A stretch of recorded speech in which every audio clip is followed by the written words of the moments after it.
The Americans had their atomic bomb project, but the Germans were working on secret weapons too.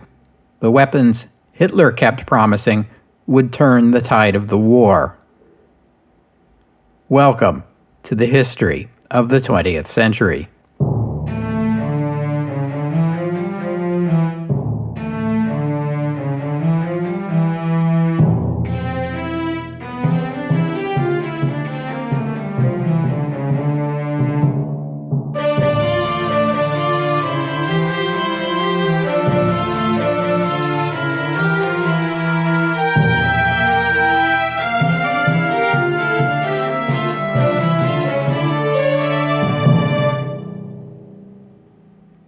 Episode 451, Wonder Weapon.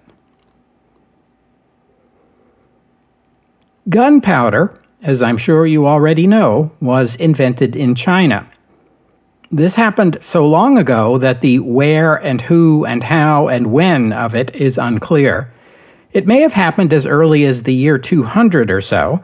It certainly didn't happen any later than the year 1000. Early gunpowder didn't explode, although it burned just fine, and one of the earliest uses of gunpowder was military, on fire arrows, which carried gunpowder to a target where it would start a fire. Over time, the formula for gunpowder was perfected, by which I mean this improved gunpowder not only burned, it exploded, making gunpowder history's first explosive. This gunpowder could be used in firecrackers and fireworks. It could also be used in guns, hence the name. First cannons, then smaller versions of cannons that could be carried by one person, then firearms. The word gun can actually refer to any or all of these weapons. By the 13th century, the Chinese were using fireworks launched into the air on a rocket, propelled by gunpowder. Soon after, rockets propelled by gunpowder began to appear as a weapon of war. In the decades that followed, gunpowder technology spread to India, the Muslim world, and Europe. The Mongols hired or forced Chinese gunpowder technicians to travel with their armies to assist in the use of gunpowder weapons.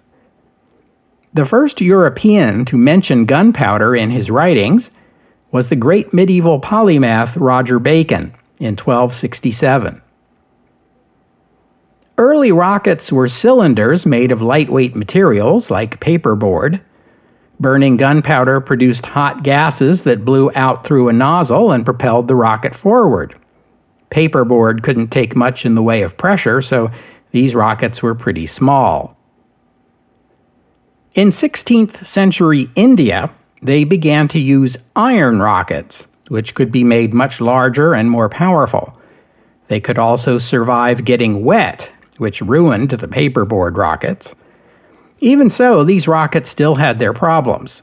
They had an annoying tendency not to fly in the direction you wanted because of inconsistencies in the gunpowder. So long wooden poles, as long as 15 feet, or 5 meters, were attached to the rocket, which helped it keep on a straight course. In the 18th century, the Indian kingdom of Mysore used such rockets as weapons against the British. The British defeated them anyway, but the British also took an interest in their rocketry. By the early 19th century, the British had 32-pound rockets, which they used to good effect during the Napoleonic Wars. Please note, for example, the phrase, "the rocket's red glare," describing the 1814 Battle of Baltimore in the poem by Francis Scott Key that became the national anthem of the United States. Back at episode 330, I explored the origins of science fiction, and in that episode I included Jules Verne and H.G. Wells. How could I not? In 1865, Jules Verne published From the Earth to the Moon. Verne was by no means the first to tell a story about humans traveling to the moon. The oldest known story of this type dates back to the Roman Empire. but he was the first to tell one that includes serious consideration as to how such a feat could be accomplished.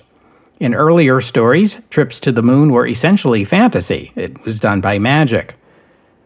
Verne had a practical idea for getting to the moon: build a giant cannon and use it to launch a projectile with enough force to send it to the moon and large enough to carry passengers.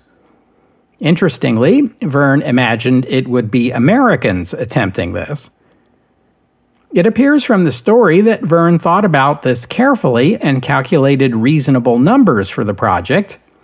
He dealt with the part in which the cannon would launch the projectile at such a high acceleration that the passengers would be turned into jelly by ignoring it. See, that's how you write science fiction. This Jules Verne novel inspired H.G. Wells to take a crack at a moon story himself. The result was 1901's The First Men in the Moon. Because this is an H.G. Wells story, it includes adventure, considers first contact between humans and intelligent extraterrestrial life, and a hefty dose of social commentary. Wells gets his characters to the moon by hypothesizing the existence of a material that can block gravity, in the same way a window shade blocks sunlight. See? That's how you write science fiction. His protagonists built a spherical spacecraft covered with shutters made of this material, and maneuvered it by opening and closing the shutters as needed. By the way, Jules Verne disapproved of the use of a made-up substance in Wells's novel. In the Russian Empire at this time, there was an intellectual movement known as Cosmism, which drew from science, philosophy, and Eastern Orthodoxy to form a vision of the destiny of the human race. This vision involved advanced science and technology, space travel, immortality, and interaction with extraterrestrial civilizations. Russian thinkers attracted to Cosmism were also influenced by the works of Jules Verne and H.G. Wells. And one of these figures was Konstantin Eduardovich Tsiolkovsky. I talked about him in episode 48, which was about the development of the airplane. In that episode, I noted the coincidence that the year 1903, when the Wright brothers flew the first heavier-than-air aircraft, was also the year that Tsiolkovsky published his most important work, titled The Exploration of Outer Space by Means of Rocket Devices. This was the first serious, real-world scientific effort to describe a means of escaping Earth's gravity and traveling through space. Tsiolkovsky identified rockets as the real-world technology capable of lifting a payload into Earth orbit and beyond, and set out the formula by which one could calculate the necessary mass of fuel required to accelerate a given mass of payload to a given velocity. This equation is today known as the Tsiolkovsky rocket equation. Tsiolkovsky was not the first person to derive this equation. Several others had before him. It's child's play, really. That's assuming your child can solve differential equations. But Tsiolkovsky was the first to apply the equation to a serious calculation of what would be required to launch a rocket into space, and so he gets his name on it. He envisioned a multi-stage rocket powered by liquid hydrogen and liquid oxygen. By the way, Tsiolkovsky was also the first person to envision a hovercraft and a space elevator. Tsiolkovsky supported the Bolshevik Revolution, and afterward the new Soviet Union honored him and his work, though he was surprised and disappointed that his work got little attention from anyone outside his home country. But it did get quite a lot of attention inside his home country. Konstantin Tsiolkovsky died in 1935 at the age of 78. But research and development into rocketry continued in the Soviet Union. In 1938, work began on what became the Katyusha multiple rocket launcher, which the Red Army put to very good use during the war, and which I talked about in episode 377. Robert Goddard was born in 1882 in Worcester, Massachusetts. He displayed an interest in science by the age of 5, and his family encouraged him. Goddard read The War of the Worlds at the age of 16, when it was first published, and began to think seriously about the prospects of a vehicle that could make possible travel from Earth to Mars. Goddard earned a B.S. in physics from Worcester Polytechnic in 1908, and then an M.A. from Clark University in 1910 and a Ph.D. in 1911. By that time, Goddard had arrived at the conclusion that rockets offered the best hope for interplanetary travel. In 1914, Goddard took a position as an instructor and researcher at Clark University, where he began to experiment in rocketry. This was a subject not considered serious research by many in the academic community at the time, let alone by the general public, and the shy and introverted Goddard had to deal with more than his share of ridicule and mockery. But in 1914, he filed patents describing a multi-stage rocket and a liquid fuel rocket. He pioneered liquid fuel rockets, as well as the use of a combustion chamber in the back of the rocket. Igniting the fuel within a purpose-built combustion chamber greatly enhanced the efficiency of a rocket, as well as eliminating the requirement that the entire rocket needed to be built of material strong enough to contain the combustion. Goddard also worked out that the use of the right type of nozzle behind the combustion chamber could greatly increase the velocity at which the rocket's exhaust gases escaped, up to a speed several times that of sound. He independently worked out Tsiolkovsky's rocket equation and realized that the combination of greater efficiency and a much higher exhaust velocity meant that launching a payload into space was indeed feasible. After the United States entered the First World War, Goddard tried to interest the U.S. government and military in the wartime potential of rockets. He devised a tube-fired rocket that could be launched by 1 or 2 soldiers, a forerunner of the bazooka, and demonstrated it to the Army.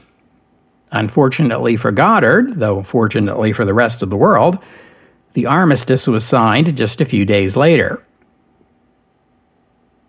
In 1919, Goddard published a groundbreaking paper titled A Method of Reaching Extreme Altitudes, in which he described the results of his research, funded by the Smithsonian Institution, and discussed how a rocket could be used to launch a payload into space.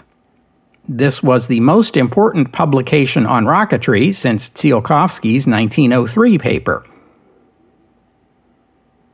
In 1920, the New York Times published an article dismissive of Goddard's work. The following day, the paper saw fit to publish an editorial which included these words: that Professor Goddard, with his chair in Clark College and the countenancing of the Smithsonian Institution, does not know the relation of action to reaction and of the need to have something better than a vacuum against which to react, to say that would be absurd. Of course, he only seems to lack the knowledge ladled out daily in high schools. In other words, they were saying that a rocket would not work in the vacuum of space because the rocket exhaust would have nothing to push against. This was a frequent criticism of Goddard's work and was based on a misunderstanding of Newton's third law of motion. It sure sounded scientific, though. In fact, a rocket does not need anything to push against. It is the hot gas escaping from the back of the rocket that pushes the rocket forward, even in a vacuum, a fact Goddard well understood and kept trying to explain to the skeptics. Goddard launched the first liquid-fueled rocket in 1926. Between then and the U.S. entry into the war, Goddard continued with his work. Along the way, his rockets evolved into the look we associate with a rocket, a smooth case with a point at the top and 4 fins in the back. But he had difficulty with funding, especially after the Great Depression began. Goddard's case is the reverse of Tsiolkovsky's. Tsiolkovsky was ignored by most everyone except folks in his home country, where there was great interest. Goddard's work was largely ignored by folks in his home country, but sparked much interest abroad, particularly in the Soviet Union and Germany. Intelligence agencies in both of those countries carefully monitored his work. The Soviet Union already had its own researchers studying the potential of rockets. Though they were happy to examine Goddard's work and compare it with their own, this helped reassure them they were on the right track. As for Germany, there was great interest in Goddard's work in that country as soon as the First World War was over. In 1923, Goddard predicted that rocket research in various countries would, quote, become something in the nature of a race. Nailed it. The German military took an early interest in rockets. Remember that back in the 1920s, the German military was doing the best it could to evade and subvert the restrictions placed upon it by the Treaty of Versailles. The treaty placed limits on artillery, but had nothing to say about rockets. So the military investigated the use of rockets as a possible substitute for artillery guns.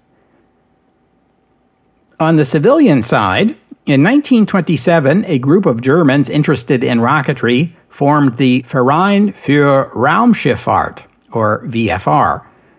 The name translates roughly as Space Travel Association. Among the first members was Hermann Julius Obert, who was the German Robert Goddard. Obert was born in 1894, an ethnic German in Transylvania, which at the time was part of Hungary. He grew up speaking German, Hungarian, and Romanian. In 1905, at the age of 11, young Hermann discovered Jules Verne's From the Earth to the Moon, and that was that. He built his first model rocket 3 years later, at the age of 14. At the age of 18, he moved to Munich in Germany to study medicine, but his studies were interrupted by the war. He served in the German army on the Eastern Front. In 1915, the army assigned him to a medical unit in Transylvania. There, he had enough free time to resume his work on rockets. In 1917, he tried to interest the German military in his design of a rocket with a range approaching 300 kilometers. He married during the war and afterward returned to Munich, now to study physics. He went to graduate school at the University of Göttingen, but the university refused to consider his doctoral dissertation because the topic was rocketry, and Obert refused to consider changing his dissertation topic. This deadlock broke the following year when the University of Cluj in Romania invited him to bring his dissertation there. He did, and they awarded him a PhD in 1923. During the interwar period, Obert continued to work on rockets, though he supported himself and his family by teaching math at a high school in Transylvania, now in Romania, from 1924 to 1938. Obert was one of the first members of the VFR in 1927. There he became a mentor and an inspiration to the association. In 1929, he published an expanded version of his dissertation under the title Wege zur Raumschifffahrt, or Paths to Space Travel, in which he predicted that human beings would be riding rockets in outer space within a few decades. Obert lived long enough to travel to the Kennedy Space Center in 1969 to witness the confirmation of his prediction firsthand at the launch of Apollo 11, and again in 1985 at a launch of the U.S. Space Shuttle Challenger on a mission on behalf of the German Federal Republic that included 2 German astronauts. Obert died in 1989 at the age of 95. One of Obert's assistants later said of him, "A place of honor should be reserved in the history of science and technology for his groundbreaking contributions in the field of astronautics. The name of that assistant was Wernher von Braun.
Werner Magnus Maximilian Freiherr von Braun was born on March 23, 1912, in the town of Wierzitz, which then lay in the German Empire, but today is within the borders of Poland.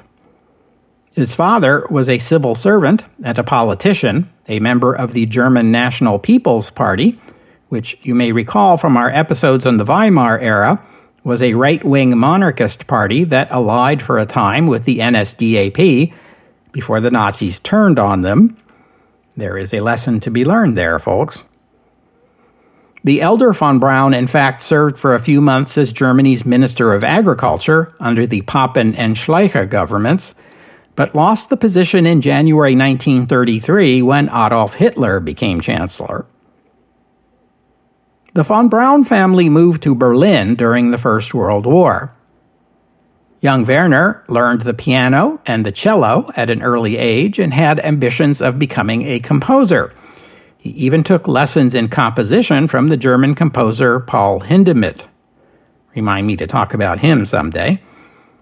In 1924, his parents bought him a telescope, which kindled in him a keen interest in astronomy.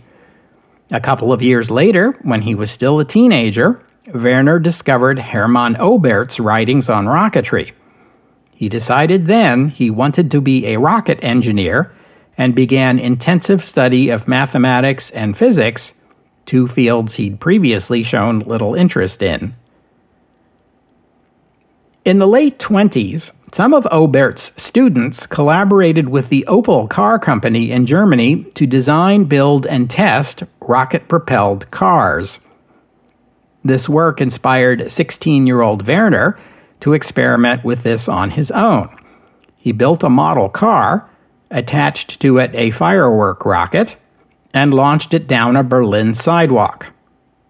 From this experiment, he learned that rocket tests can attract the attention of the police and trigger paternal disciplinary action. He joined the VFR in 1930, got his physics degree in 1932, and his doctorate in physics in 1934. By that time, von Braun's interest in rockets had already attracted the attention of the German military, which hired him to do classified research into rocketry. His first rocket design, in 1933, was named the A-1. The letter A stood for Aggregat, the German word for aggregate. The A-1 weighed 150 kilograms and stood 1.5 meters tall. It was powered by tanks of ethanol and liquid oxygen, and it was not a success, though the lessons learned were incorporated into 1934's A-2, which was the same size as the A-1, but with an improved design. 2 A-2 rockets were built.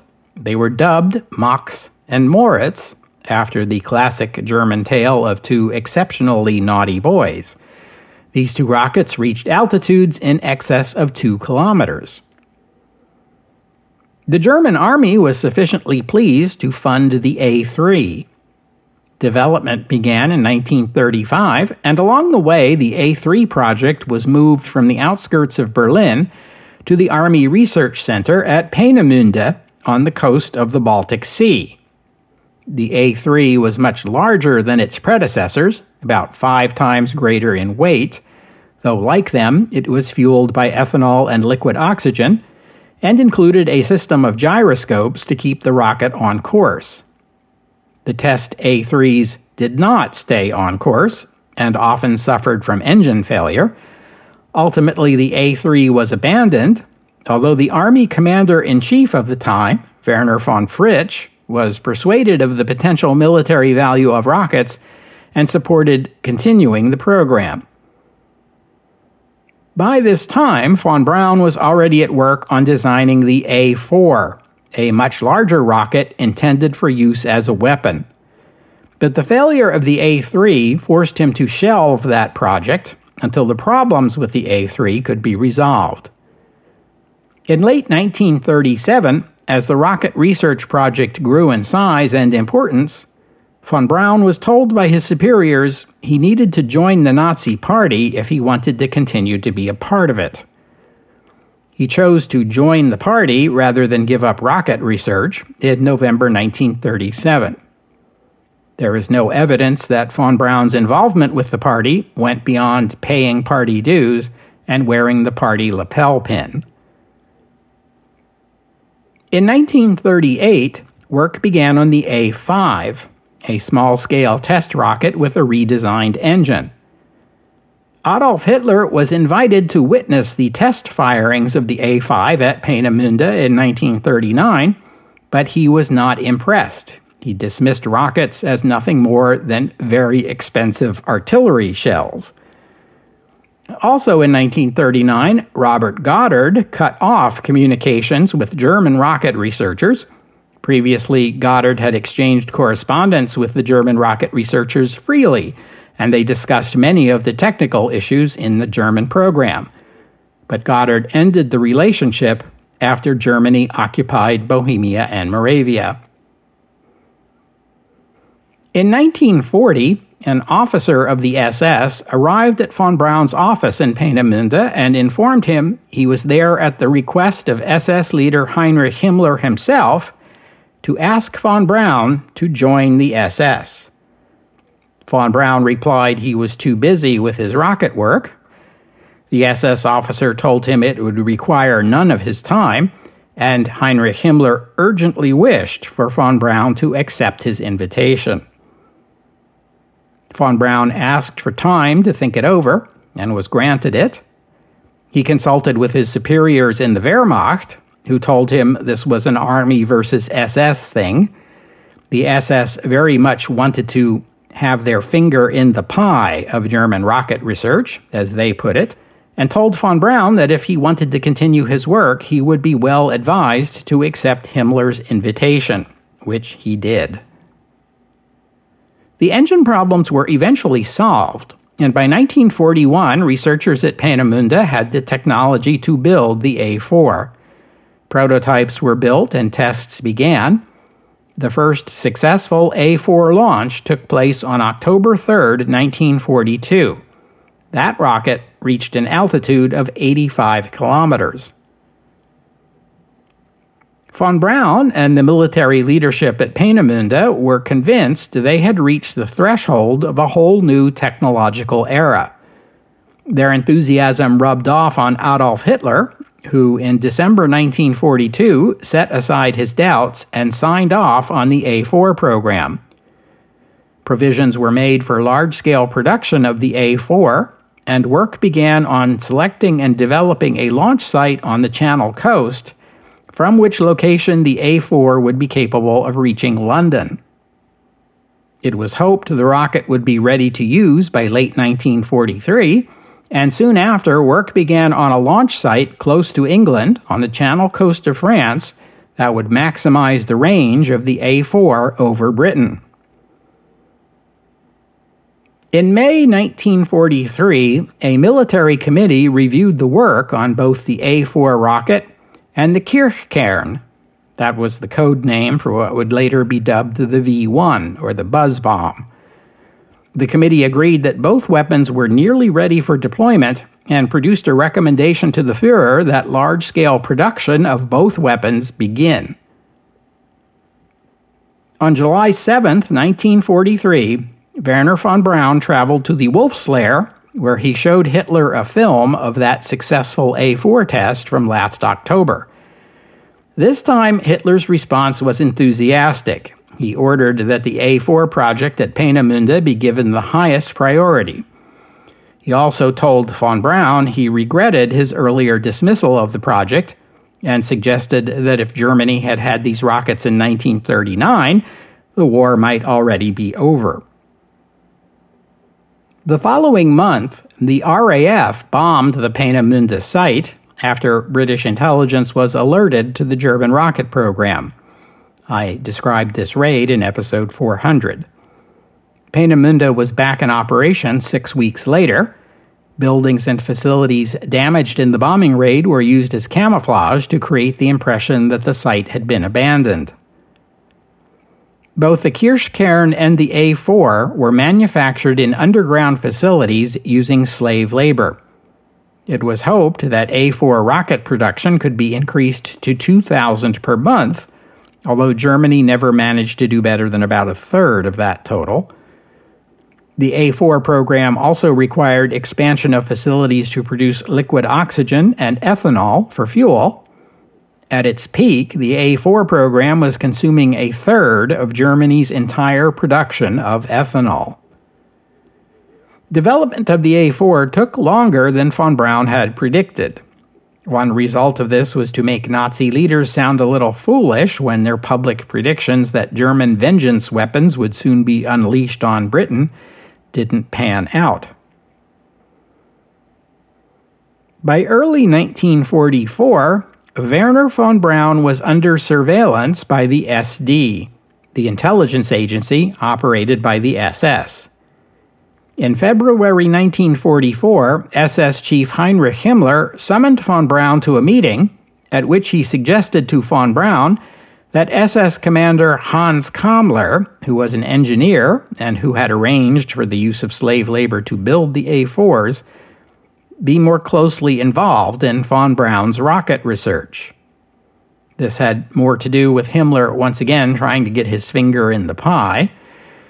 Von Braun told him that the remaining work on the A4 was merely to iron out a few technical problems, and no such collaboration with Kammler would be necessary.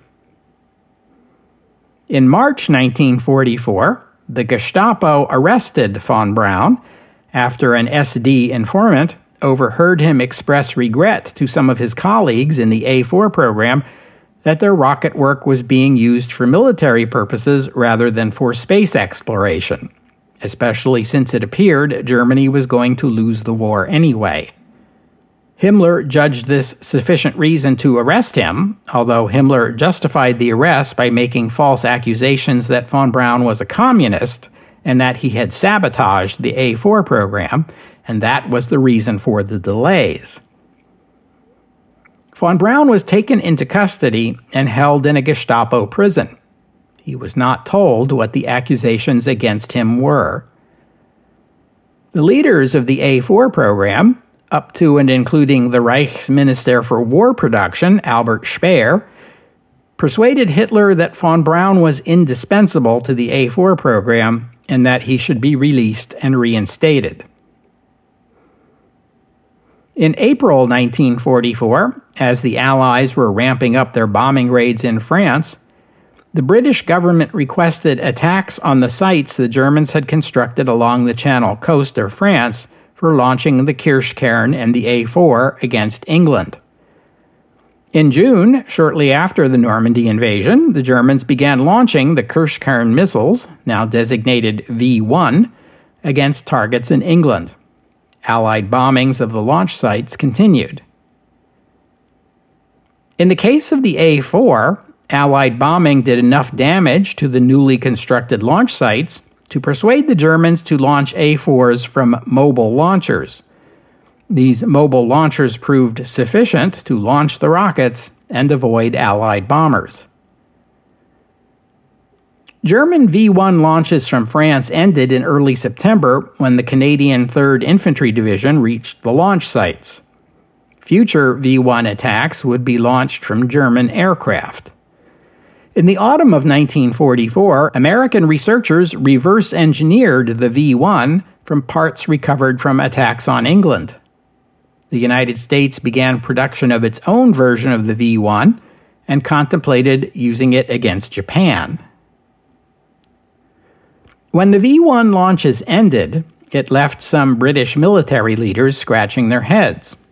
What happened to that other German secret weapon, the A-4 rocket? It didn't take long to get an answer. Just days later, the Germans launched the first 2 rockets, now designated V-2, as in Second Vengeance Weapon, against Paris, which was by this time in Allied hands.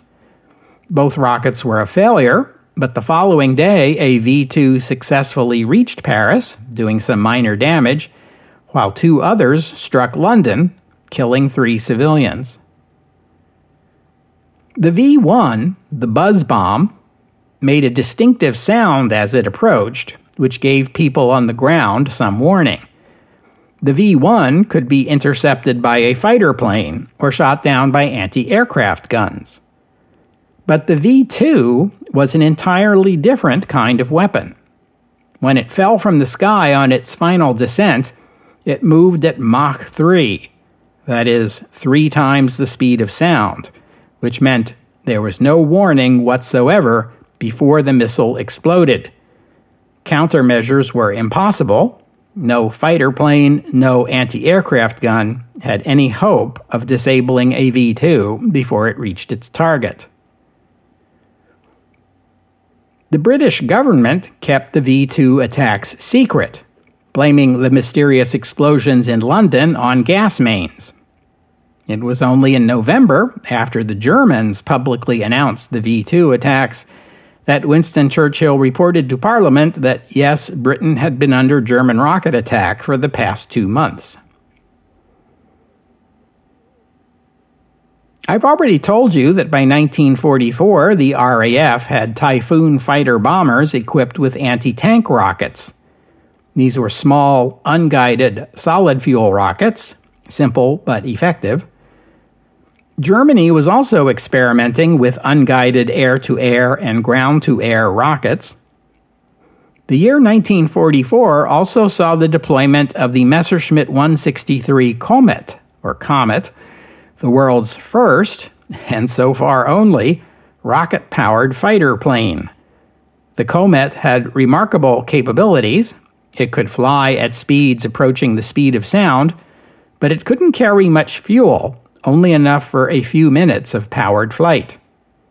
Allied fighter pilots soon realized the secret to downing a comet was to wait until those few minutes were over, then go after the plane as it went into an unpowered descent for landing. The Comet used hydrazine hydrate for fuel, which was expensive to manufacture and dangerous to handle, which limited its availability and limited the Comet's value to the German war effort. The V-1 missile is generally regarded as a success. They were relatively cheap to build. Nearly 2,500 of them reached London, killing around 6,000 people and injuring 18,000. That works out to about 2.5 people killed and 7 wounded per missile. The V-2, on the other hand, was much more expensive. Relative to the size of the German economy, the Germans spent as many resources developing the V-2 as the Americans did on the atomic bomb project. About 1,400 V-2s struck London, killing around 2,700 people and injuring 6,500. That works out to about 2 people killed and 4.6 wounded per missile, making the V-2 not even as effective as the much cheaper and simpler V-1. An English analyst working for the RAF named Freeman Dyson remarked after the war that the RAF was grateful for the V-2. Each V-2 rocket cost as much as a fighter plane, and yet they had a negligible effect on the war, while the Luftwaffe was in desperate need of fighters to counter Allied air supremacy over Europe. Ultimately, the V-2 had little effect on the war, but its development would have a huge impact on the post-war world. But that is a story for another episode. We'll have to stop there for today. Thanks for listening, and I'd like to thank Amy and Morgan for their kind donations, and thank you to Michael for becoming a patron of the podcast. Donors and patrons, like Amy, Morgan, and Michael, help cover the costs of making the show, and that in turn keeps the podcast available free for everyone, always. So my thanks to them and to all of you who have pitched in and helped out. And if you'd like to become a patron or make a donation, you are always welcome. Just visit the website historyofthe20thcentury.com and click on the PayPal or Patreon buttons. And as always, the podcast website contains notes about the music used on the podcast. If you hear a piece of music and you would like to know more about it, including the composer, their performers, and a link to where you could download it, that would be the place to go. And while you're there, you can leave a comment and let me know what you thought about today's show. And I hope you'll join me next week here on the History of the 20th Century as we take a look at African American civilians in the United States and how their lives were shaped by the war. The double V next week here on the History of the 20th Century. Oh, and one more thing. Speaking of Vs, V1, V2. You might be wondering if there were any more wonder weapons under consideration in Germany. There were. The V3 was almost completed. The V3 was a very long, very powerful artillery gun, its barrel in a fixed position running up a hillside that used multiple charges along the length of the barrel to accelerate an artillery shell to a very high speed. The Germans hoped to develop this technology until they could launch shells from France that would land in England. Early testing was underway by the spring of 1944, but the RAF bombed the guns in July, and the Canadians overran the site in September, and that was that for the V3. There was never a weapon designated V4 during the war, but since the war, commentators have applied the designation V4 retroactively to several other German secret weapons projects, including the atomic bomb, a long-range battlefield rocket known as Rheinbote, and the A9 rocket. The A9 was a bigger, more powerful version of the A4, or V2, with 2 stages and a projected range of 5,000 kilometers, enough to reach the east coast of North America. It was developed under the code named Project America. Real subtle, guys. The war ended before the A9 project got very far.